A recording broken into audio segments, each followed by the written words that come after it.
Good afternoon. My name is Joel, and I will be your conference operator today. At this time, I would like to welcome everyone to the Teradata First Quarter 2024 earnings call. All lines have been placed on mute to prevent any background noise. After the speaker's remarks, there will be a question-and-answer session. If you'd like to ask a question during this time, simply press star followed by the number 1 on your telephone keypad. If you'd like to withdraw your question, please press star followed by the number 2. Thank you. I would now like to hand the conference over to your host today, Mike DeLoretti, Vice President of Investor Relations and Corporate Development. You may begin your conference. Good afternoon, and welcome to Teradata's 2024 first quarter earnings call. Steve McMillan, Teradata's President and Chief Executive Officer, will lead our call today, followed by Claire Bramley, Teradata's Chief Financial Officer, who will discuss our financial results and outlook. Our discussion today includes forecasts and other information that are considered forward-looking statements.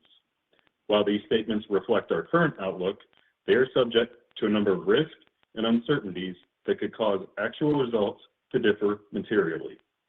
These risk factors are described in today's earnings release and in our SEC filings, including our most recent Form 10-K and in the Form 10-Q for the quarter ended March 31st, 2024, that is expected to be filed with the SEC within the next few days.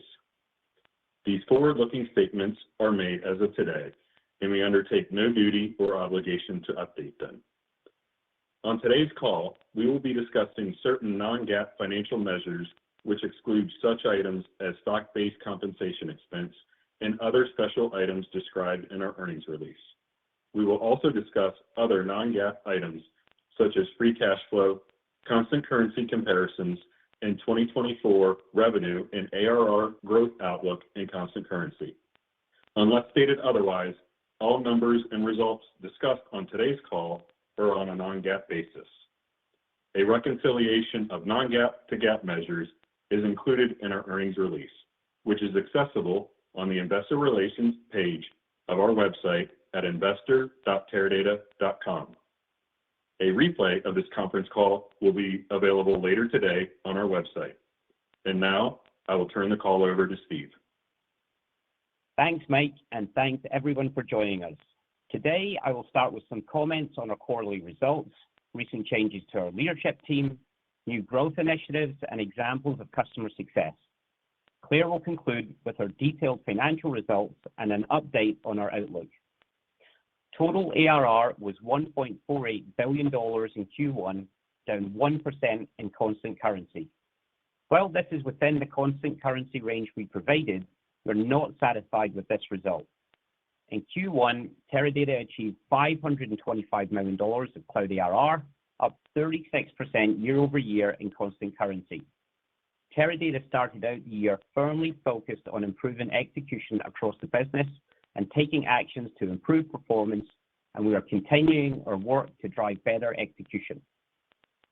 When customers move to the cloud with us, they see value and are expanding. Our cloud net expansion rate remains strong at 123%, and we continue to see approximately 75% of our cloud customers operating in a hybrid environment. We believe our hybrid multi-cloud platform is differentiated and what our customers, among the world's largest enterprise companies, need in today's dynamic environment. As we indicated last quarter, some customer decision-making cycles have been elongated. In setting our 2024 outlook, we factored the impact of these longer deal cycles continuing throughout the year. That said, in the first quarter, we closed one of the large slip deals from 2023, and we remain on track to close the majority of them this year, as we previously stated. The on-prem erosion activity we discussed last quarter occurred in line with expectations. We continue to view the first part of 2024 as an outlier, and we do expect our total net expansion rate to remain positive for the year. In a moment, I'll address more about the customer success actions we are taking that will maintain long-term customer relationships. Finally, we generated non-GAAP earnings per share of 57 cents at the top end of our quarterly range. While we ended Q1 as we had indicated, This is not the overall growth level we expect going forward, and we are acting with urgency to improve our growth trajectory. To that end, we recently appointed Rich Petley as our Chief Revenue Officer. Rich is a standout and experienced sales leader with a proven track record of enterprise sales success, growing customers, and pipeline. We have been intentional in our talent management planning, and 2 years ago, we recruited Rich as the head of sales of our EMEA region. The growth of that region gave us confidence in expanding his responsibilities last year to include all international sales. Under Rich's leadership, over the past 2 years, these sales organizations have delivered results meaningfully ahead of our overall growth rate. Rich has consistently shown improvements in driving predictability, adoption of partners, and growing new logos. He's a deep understanding of our customers, technologies, and business, and will bring greater discipline in deal management to help Teradata scale our value and drive profitable growth. Rich is the right person for the job now, and we expect to see a positive impact as he takes over our sales organization. We have also been steadily building out our customer success capabilities, and the organization has developed a more disciplined process and more thorough and objective assessment of account health, enabling active engagement to maintain and grow customers. Our customer success team has also instituted AI Innovation Days, where we are bringing together our customers and prospects with our subject matter experts to promote deeper understanding of our AI and data lake capabilities, how customers can improve their growth through analytics, and realize increased value from their Teradata investments. We're hosting these sessions around the globe and are seeing high interest and engagement from customers. As an example, we recently had over 100 representatives from one of our banking customers participate with us in building their strategy for AI. Additionally, we've sharpened our focus on key operational success levers, including driving new logos and improving sales enablement. Through a dedicated cross-functional effort of targeted demand generation, we are seeing positive momentum. Over the last few months, we've seen well over 100 new logos added to our pipeline, and our teams are focusing on moving these opportunities through the funnel. Ultimately, it's our technology that customers rely on to achieve success. Today, businesses everywhere are exploring how AI can help them be more productive, more innovative, and deliver better experiences for their customers, and are looking at which technology can best support them. Teradata is well positioned to help companies bridge the gap between the possible and the actual with respect to AI. But impactful results are only possible through the ability to manage analytics and models at massive scale. At Teradata, this is a core strength, and we believe our technology is fundamental to what companies need today and will continue to innovate here. For example, a global investment bank that has been a customer for years tells us that Teradata is a business-critical system running many of the most important and complex workloads in wealth management and corporate finance. We have earned their trust. Our hybrid capabilities and our AI analytics roadmap enable us to continue to build for the future together. We've architected our technology to grow and expand as and when customers need. When a leading European telco adopted a cloud-first direction, this customer was able to easily migrate their on-prem environment to Teradata on Azure. We helped them harmonize digital customer interaction data so they could execute high-quality customer experiences. Following the successful cloud migration, the customer expanded and is now leveraging ClearScape Analytics to perform exploratory AI use cases. A U.S. healthcare company was a decade-long on-prem customer and became an early adopter of Teradata on Azure to deliver digital health solutions to its clinicians and patients. Their Python AI models run in database using ClearScape Analytics to identify risk and predict patient population for remote patient monitoring. As a result, this customer has seen a 520% increase in patient engagement, aligning to care programs and leading to better health outcomes. These are just a few examples of customers improving their business with our foundational Teradata technology.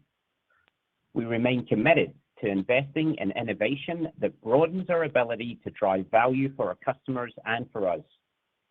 An example from the first quarter is with a major financial institution that operates in over 30 countries. They selected Vantage Cloud for the fastest, least risk, and lowest cost transition to the cloud, as well as our hybrid capabilities that support their regulatory compliance needs. They value ClearScape Analytics, our query grid functionality, and our ability to accelerate their analytics and data mesh goals. We recently held a briefing with C-level execs, and they walked away excited about our roadmap and are looking forward to partnering with us to deliver on their highest priority business outcomes, leveraging ClearScape's ability to scale their AI needs. We recently made announcements that strengthen our foundation for trusted AI, including AI Unlimited, our on-demand and cloud-native AI and ML engine that we announced in Q4. This technology is moving into public preview in both AWS and Microsoft marketplaces.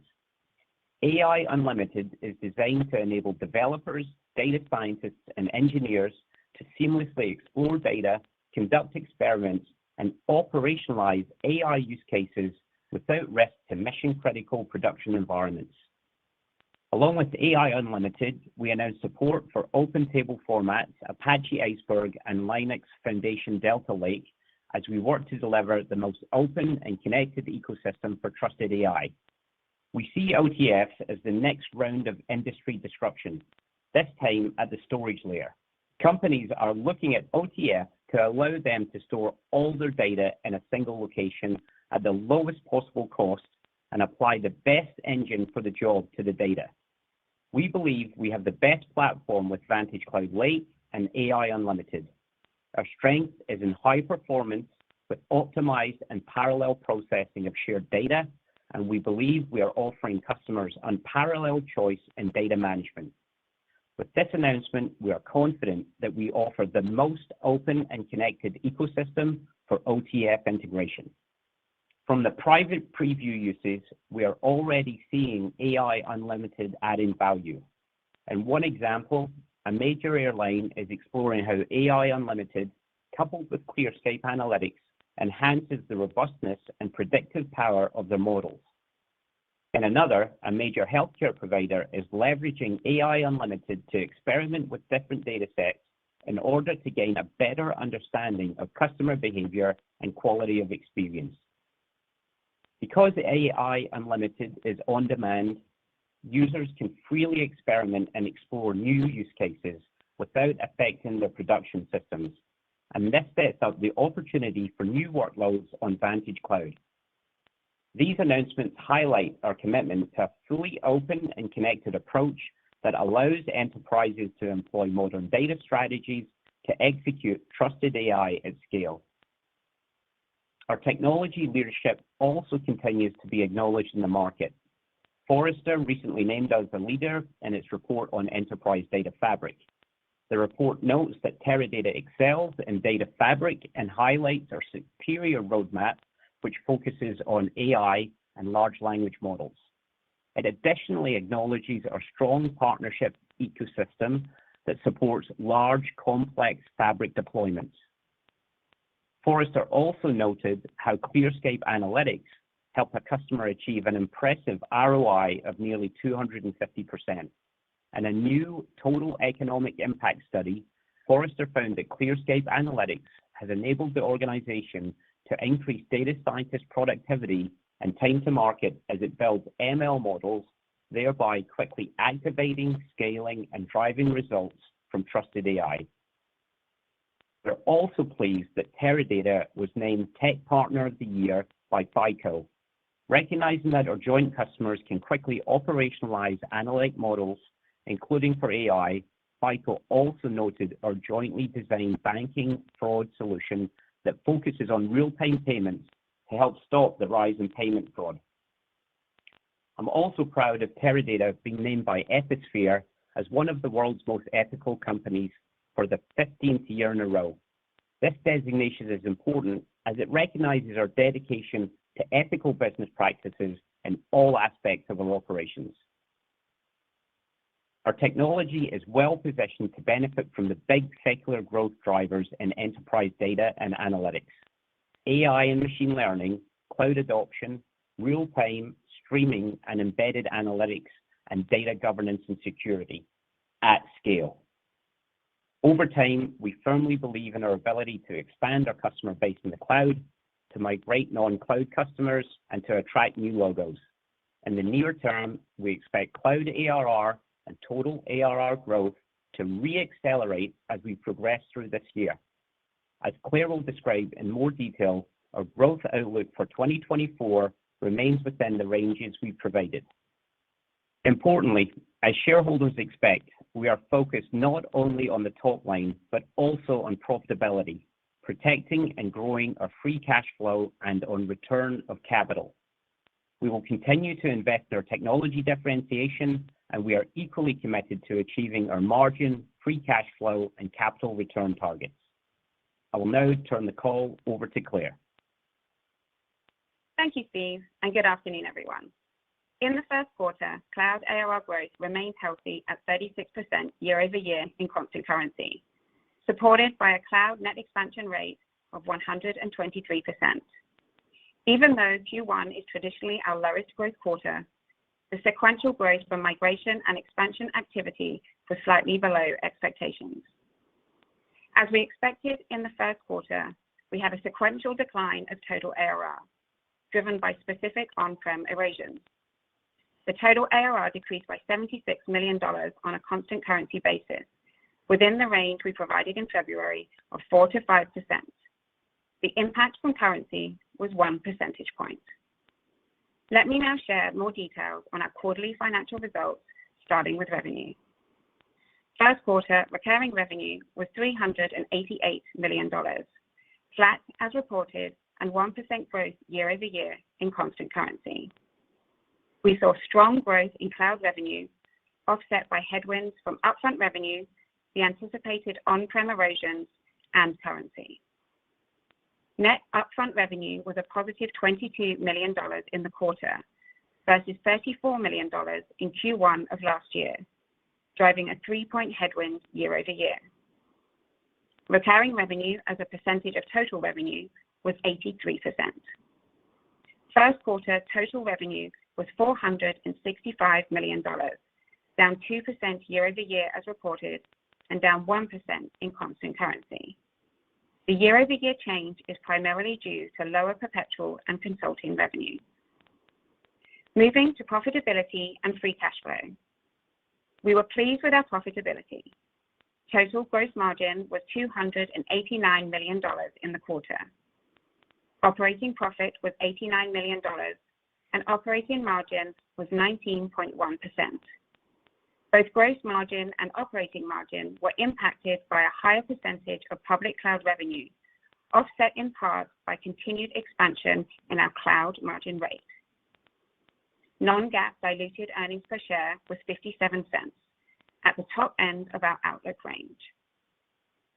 We generated $21 million of free cash flow in the quarter, which is lower on a year-over-year basis by $84 million. Approximately $20 million is due to lower net income and approximately $30 million from working capital dynamics, with the remaining change largely due to lower billings. None of these impact the full-year outlook, and therefore we are still on track to land within our 2024 free cash flow range. In the first quarter, we repurchased approximately $124 million of stock, or 3.2 million shares. We remain committed to returning at least 75% of free cash flow to shareholders in the form of share repurchases. Moving to our full year 2024 outlook. As a reminder, our outlook ranges are in constant currency for the ARR and revenue metrics. We are retaining the ranges provided in February, but we currently expect to come in at the low end of the ranges, driven by lower total ARR expansion as on-prem customers continue to migrate to the cloud.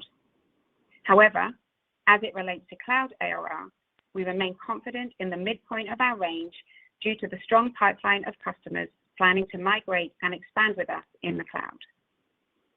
Please refer to our Q1 earnings presentation on our investor relations website for a complete list of the 2024 outlook ranges previously provided. We anticipate acceleration of cloud and total ARR dollar growth throughout the year.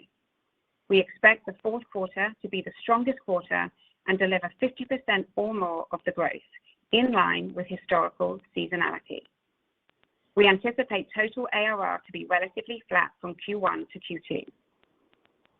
Some updated modeling assumptions for 2024 include: using the end of April currency rates, we anticipate year-over-year headwinds of approximately 230 basis points on revenue, which is an incremental 100 basis points compared to the January rates, 130 basis points on total ARR, and 170 basis points on cloud ARR. Weighted average shares outstanding of approximately 98.5 million, other expense of approximately $50 million. We continue to project our non-GAAP tax rate of approximately 24.2%.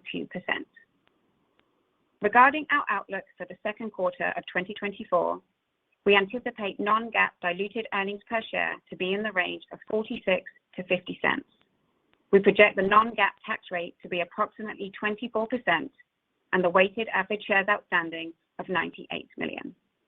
We remain highly focused on profitability and free cash flow growth.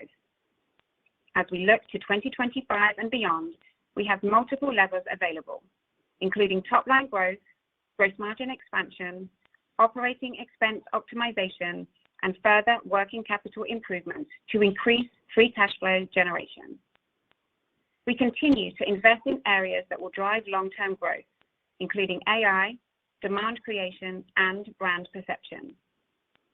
We are still on the path to achieve the 2025 goals of at least $1 billion in cloud ARR, an operating margin in the low 20% range, and free cash flow of at least $450 million.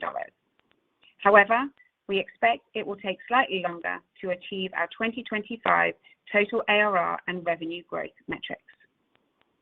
We continue to operate in this growing market with differentiated product capabilities and strong customer loyalty, and therefore remain optimistic about the profitable growth opportunities ahead. Thank you very much for your time today. Let's please open the call for questions. At this time, I would like to remind everyone, in order to ask a question, please press star, then the number 1 on your telephone keypad. We'll pause for just a moment to compile the Q&A roster. In the interest of giving everyone an opportunity, we appreciate that you limit yourself to one question and one follow-up. The first question is from the line of Erik Woodring with Morgan Stanley. Your line is now open. Amazing, guys. Thank you so much for taking my questions. Steve, maybe if we start with you, can you just expand a bit on the broader kind of deal and demand landscape? You know, clearly you mentioned closing one of the slipped deals, but you're now guiding to the lower end of your ranges for total ARR and cloud, total ARR for the full year. So are decision-making cycles any longer than 3 months ago? Kind of what are you hearing from customers? Are there any new holdups? Would just love to hear what you're seeing, kind of boots on the ground, and maybe how that behavior has kind of continued into April. And then I have a follow-up. Thank you. Yeah, thanks, Eric, for the question. We're still seeing a very positive demand environment across the full year. We did refer to some deal elongation in last quarter's earnings call, and that's been factored into our full year guide, and that hasn't really changed. As data analytics and AI becomes a strategic decision point within our customers, we see that more people getting involved in those decision-making journeys inside our customer base, but that has been factored into our full year guidance. Although our Q1 was slightly below expectation, we are confident in the midpoint of our outlook from a cloud perspective, because it really is supported by the pipeline that we have and the strong interest that we have in our cloud platform. All right. Thank you very much for that color. And then, Claire, you know, maybe just turning to you, maybe to ask a similar question just on the cloud ARR side. I think last quarter we talked about slight sequential expansion in cloud ARR dollars, obviously down about $3 million sequentially. So can you just maybe dig in a little bit more specifically into some of the headwinds that you faced in the quarter? What were kind of the main factors for why that metric kind of slightly underperformed? And then obviously keeping the full year cloud ARR midpoint unchanged. What kind of changes as we go into 2Q and 3Q and 4Q? Would just love if you could unpackage that for me. Thanks so much. Yeah, thanks, Eric.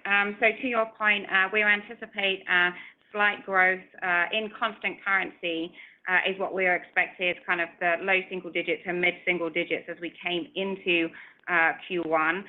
We did actually see a negative impact from currency of about $5 million in the quarter on our cloud ARR as our mix with regards to our international business continues to grow. So we did see that low single digit growth in constant currency, to your point, then net of currency on a reported basis, it was a slight decline. It's a slightly below, a few $1 million below what we were expecting coming in. And given that Q1 is always anticipated to be our lowest growth quarter, we don't believe that that will materially impact our overall ability to hit the midpoint of the guide. And as Steve mentioned, we have a strong pipeline to support that. So that's what enables us to be able to keep that midpoint. We always anticipate an acceleration of that growth. So we see that. We expect acceleration in Q2, Q3, Q4, with Q4 remaining our biggest growth quarter in line with our historical seasonality. And approximately 50% is what we've seen in Q4 historically. So we're anticipating the same in 2024.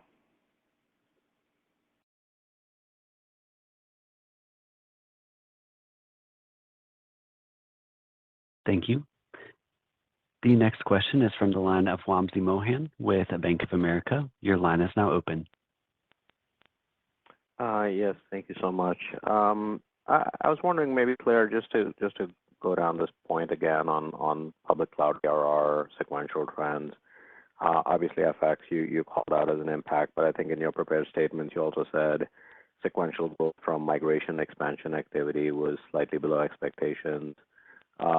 Now, when I look at sort of your comments around confidence in a reacceleration, you do point to migration and expansion. So could you maybe just give us some sense of what's driving that confidence that pipeline that you see you will be able to convert, and that there won't be more kind of maybe hesitancy or pause with spending in that area? Why should we feel more comfortable about the conversion of that pipeline as we go through the course of the year?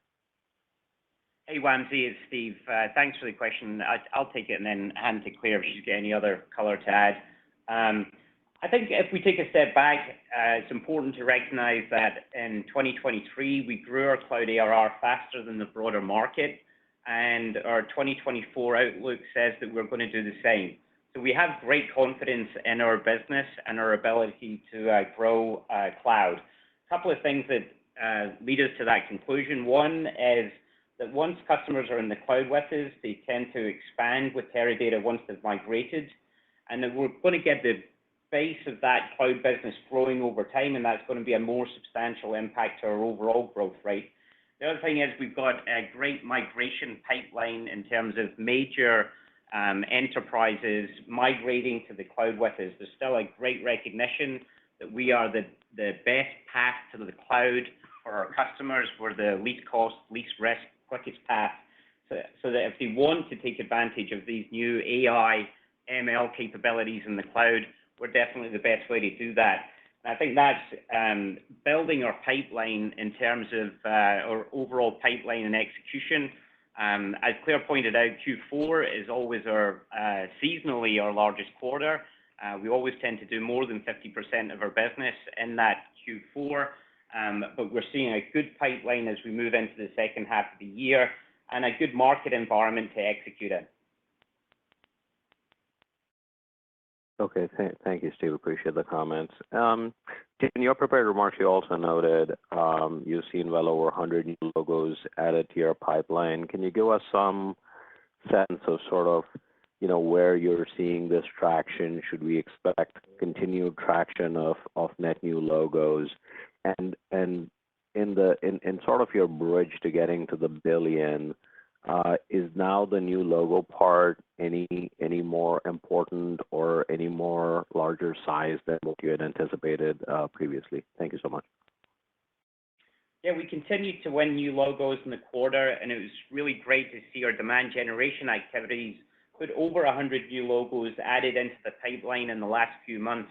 Wamsi, we're not seeing any change in shape to those new logos. They tend to be small to start with, and they grow over time.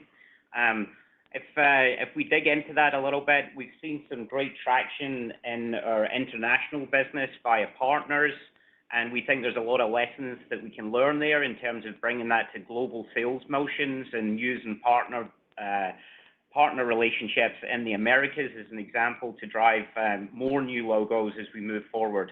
I think the new logo pipeline with offers like AI Unlimited, which we referred to on the prepared remarks, give us an ability to interact with a new set of buying and a new set of users for the Teradata platform.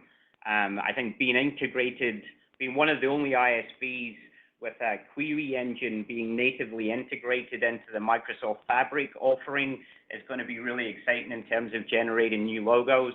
From a materiality perspective, though, it's our business from a cloud perspective in 2024 is still going to be driven by expansions and migration activity.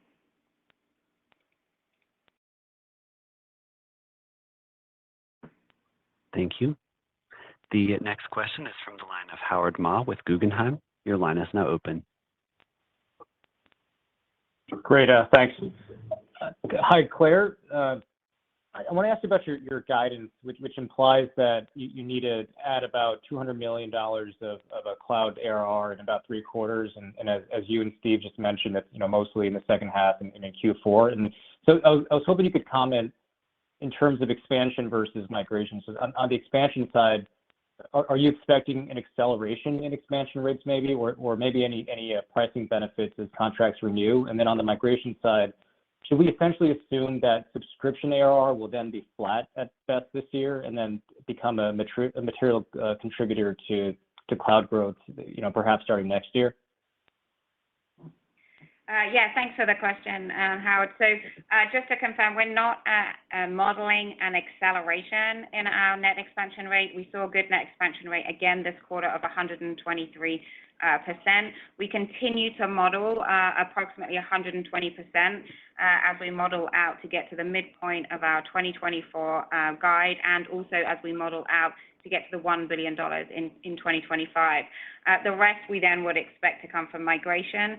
And as we mentioned in our prepared remarks, we are seeing a really strong pipeline and even increasing pipeline of the number of large existing enterprise customers that want to migrate with us to the cloud. So that's why we feel comfortable about those assumptions. We're not anticipating an acceleration. To your point with regards to subscription, with regards to subscription, once you take into account, obviously, the impact of migrations from subscription to the cloud, we still anticipate expansions to be positive. So we still expect growth in the low single digits with regards to subscriptions, but once you've taken out the impact of migrations. Okay, thanks for that color. And I just have a quick follow-up, either for you or for Steve. I wanted to ask about the strategic collaboration agreement with AWS. Are there any changes in terms of the economic terms of that agreement worth calling out that would impact either revenue or gross margins? Thank you. Yeah, thanks, Howard. Yeah, we're really happy with the relationship with AWS. It continues to go from strength to strength, and it's built really upon that growing cloud business in the AWS environment. One of the things that we have always discussed is that as we continue to scale up and scale out our cloud business, it will give us the opportunity to have better strategic relationships and strategic agreements with the hyperscalers, and this AWS agreement is one of those. And we see it as another element in terms of how we continue to expand our cloud margins going forward. Thank you. The next question is from the line of Nehal Chokshi with Northland Capital Markets. Your line is now open. Yeah, thank you. I do have two questions. First one is that, Claire, can you give a little bit more detail on why migration expansion activity was slightly below expectations?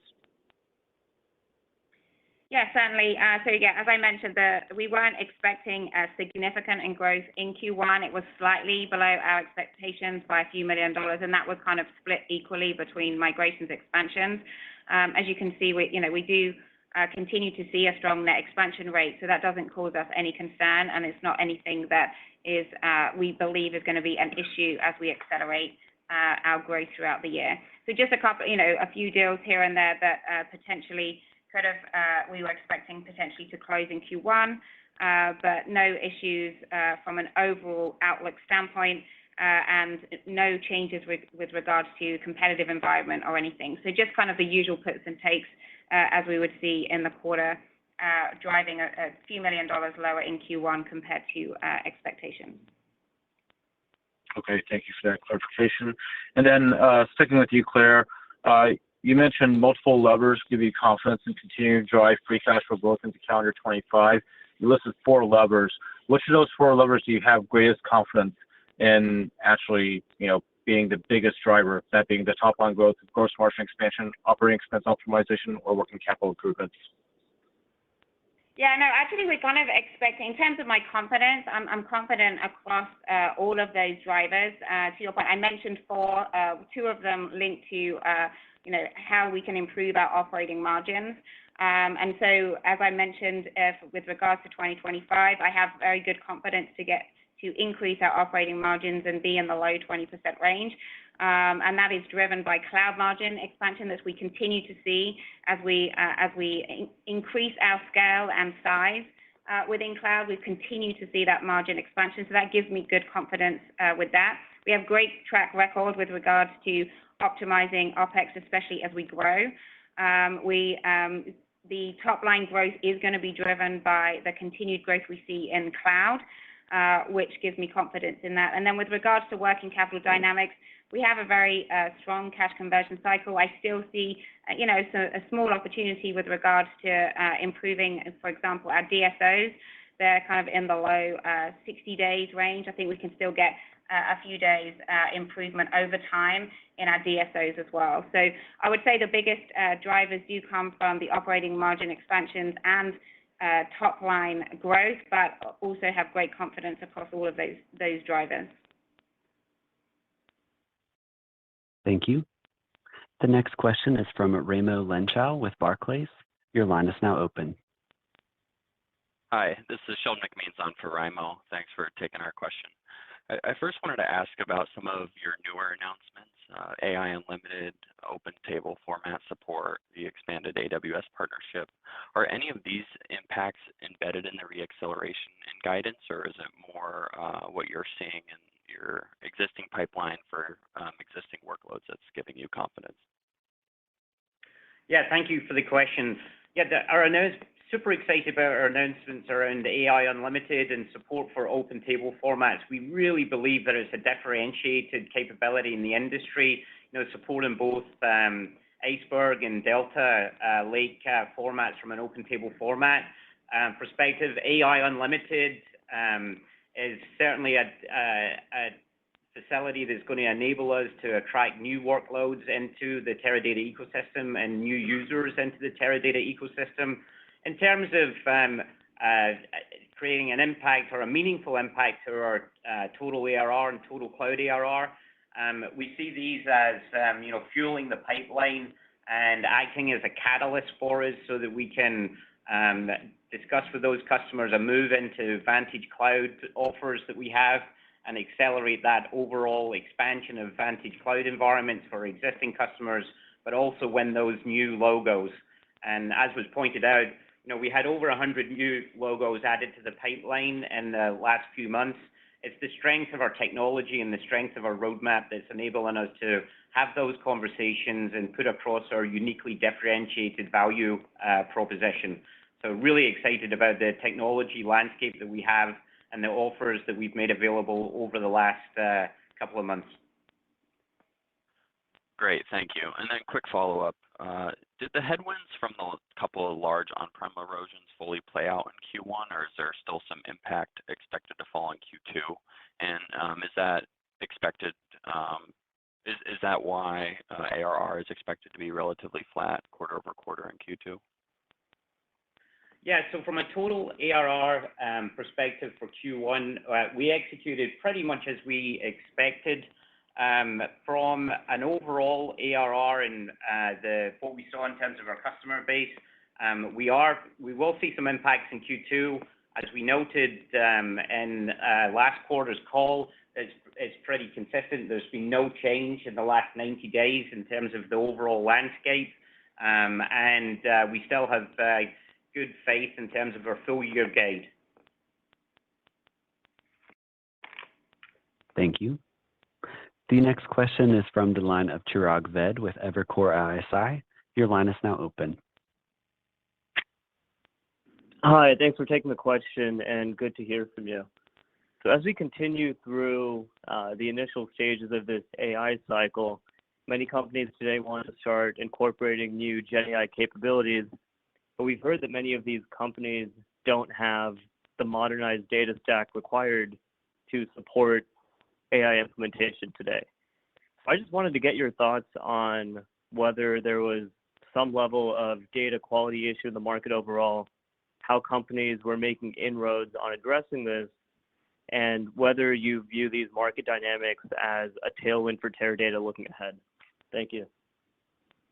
Yeah, thanks for the question. So I think the way that we see the AI marketplace playing out is that organizations that have a modern data stack and can leverage their enterprise data warehouse, which is where the most trusted data from an enterprise exists, but also combine that with data that is in a lake construct and also a lake house construct. That is really going to be the winning formula for data platforms going forward.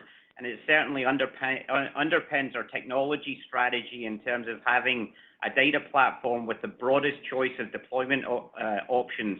The other really important thing is in those analytics environments to be able to deploy those advanced analytic AI and Gen AI models at scale very efficiently without letting costs run out of control.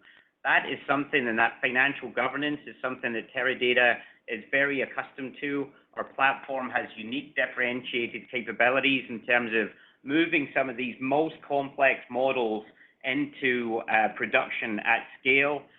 Some examples of that from the prepared remarks, we're really looking at healthcare organizations that were at a massive scale improving patient outcomes by running multiple models against all of the patients that they have in their ecosystem. And to do that effectively, they have to combine data from multiple sources to enable them to do that. And then just from a governance and data governance perspective, that's something that Teradata has always been strong in with our added capabilities, looking at data lineage and trusting the data that we have inside an organization. It really does enable Teradata to be a trusted AI solution for our customers. And that's getting some great traction in terms of the discussions that we're having across all industries just now, actually. So really well placed from a technology perspective. I think to the points that you brought up, I think that's what customers are looking for from a solution, and it's what Teradata can deliver today. All right, thank you. Thank you. The next question is from Tyler Radke with Citi. Your line is now open. Hi, good afternoon. This is Yitrin calling in for Tyler. Thanks for taking the questions here. We have a lot of questions around AR already, so I'm not going to go there. My question is around the on-prem erosion. Good to hear that the erosion was as expected and you view it as an outlier for this year. But for investors that are trying to seek some comfort, is this a one-time event? Could you provide some of the action steps that you've taken and what was already accounted for on this erosion? Yeah, thanks for the question. As we look at the erosions for full year, we don't see any changes to our outlook today versus 90 days ago, and that is all factored into our outlook for the year. as we take a step back, we absolutely run the most complex and mission-critical workloads for the world's largest enterprises. And we do have a very detailed understanding of what's going on inside those customers. We created a customer success function a few years ago, and they have a really disciplined approach to assess account health, what's going on inside the customer, our level of engagement. We have telemetry now in terms of understanding what's going on for the environment, how we're engaging partners inside that organization. So we really do have a great 360-degree view of the customer and what's happening. And so we do see 2024 as being an outlier to our renewal rates, and we anticipate that to improve into 2025, and we've got a handle on all of the levers to do that. Got it. That makes sense. I have a follow-up for Clay around your confidence on the renewal for like the back half of the year, specifically excluding some of the slip deals for 23. How does that 2H renewal looks like versus the same time from a year ago? Thanks. So as Steve just mentioned, we're seeing a strong traction with regards to the transparency and visibility that we have with renewals. We especially with regards to our cloud business, you can see we mentioned that in Q1 we were pleased with the renewals that we saw, and we're expecting that to continue throughout the year. Our net expansion rate remains strong at 123%. So that also gives us a good indication as we're moving out to the year. And we're modeling, as I mentioned, kind of in the approximate 120% range, which factors in, obviously, all of our assumptions from a renewal standpoint. So I don't think we're seeing any significant changes and I think we're modeling fairly conservatively from a cloud ARR standpoint, considering that we're currently running at 123% and we're modeling approximately 120%. So happy with that, and that kind of gives us that confidence in the midpoint for the range for the full year. Thank you. The next question is from Bull Erskine with TD Cowen. Your line is now open. Great. Thanks, guys. This is Cole on for Derek. Steve, I want to talk about sales execution and just see if there's any changes that Rich is making to kind of drive better rep execution and, make sure that deals get across the finish line as we, move towards the second half of the year and don't see a repeat of last year. Yeah, so thanks for that, and thanks for bringing up Rich. We were delighted to appoint Rich Petley as our CRO. He joined Teradata over 2 years ago to lead our EMEA region. Given the growth that we've had in EMEA and the success he had in EMEA, we actually promoted him to run all of international sales. And during that time, he's delivered results meaningfully ahead of all of our overall growth rate as a company over the last 2 years. Rich, as a sales executive, brings a super disciplined approach to deal management. He has demonstrated success in terms of driving predictability in the business. But not only that, in terms of executing in marketplace, his adoption of partners, the growth of new logos, the execution of expansions and migrations inside his region has been fantastic. We're looking forward to him bringing that capability to the entirety of our global sales execution. He really does know our business, knows our technology, knows our people, and we're delighted to have him in this role. Great. Thanks for the color. And then just one follow-up.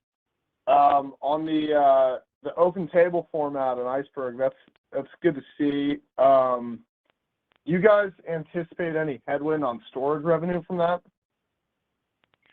Yeah, I think what we see is that there's going to be a requirement to utilize and deploy lots of different storage technologies and storage capabilities. So for certain workloads, open table format is going to be absolutely the right choice. And for certain workloads, high-performance storage built right into the Teradata platform is going to be the right choice. We see the capability of opening up and supporting open table format gives us the ability to access and utilize even more data than we could previously.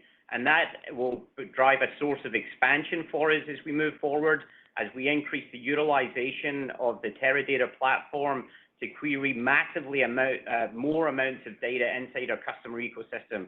I was talking to one of the banks up in Canada a couple of weeks ago, and they have an order of magnitude more data stored in native object store than they do inside their structured enterprise data warehouse. By combining the power of Teradata and the query engine that we have in Teradata to look at these open table format data stores and native object stores, it's going to massively increase the ability for our customers to get insights from the data no matter where it is. So we see it as something that's going to expand our total addressable market and something that we can leverage to grow our overall cloud ARR and ARR in total. Thank you. The next question is from the line of Oliver Crookenden with Citizens JMP. Your line is now open. Great. I'm on for Pat. So I just wanted to touch on one of the customer examples you gave. You noted a major financial institution that selected Vantage Cloud. So I'm wondering, is that a new logo or an existing customer migration? And then were they considering competitors heavily? Like, what were the main selling points in that deal competitively? That was an existing customers migrating to the cloud with us. It was a competitive situation where they did choose Vantage Cloud as their solution. And the reason that they did it was because they saw the migration of their Teradata environment would be least cost, least risk, and the lowest complexity from a migration perspective. They also saw the real value of ClearScape Analytics and our query grid functionality, which are truly differentiated compared to the competition. We also used that to actually do some briefings with their executive team in terms of the value that the Teradata platform can bring to their business. We took a number of different use cases from across banks in the world to bring the very best of Teradata to them, and our understanding of the industry combined with our technology platform really was a differentiating capability there. Great, thank you.